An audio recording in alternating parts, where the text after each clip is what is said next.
ito yung mayroon tayong papalitan ng battery. Remote, dalawa. O, pareho lang to guys. So, una tanggalin natin yung susi. Hawiin natin pakaliwa. And then buksan dito sa dulo. May naka ano din. Ibuka lang to guys. Yan. Pagbukan niya, lambot lang. Yan.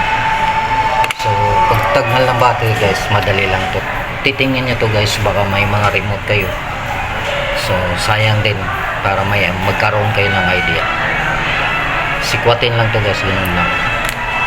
Ayan.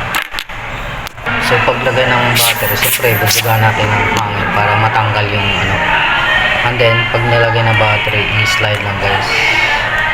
Tapos, sabay ito lang. Yan lang. Tapos, pag nilagay ito, plug and play lang. Ayan guys, plug and play lang. Ayan lang. Tapos yung ilaw. So, pagbalik ng ano, yung susi. Pag ano. So, sim lang po yung isa guys.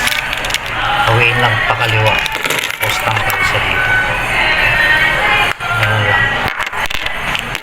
So, sim lang din. Tulak. Tapos, plug and play.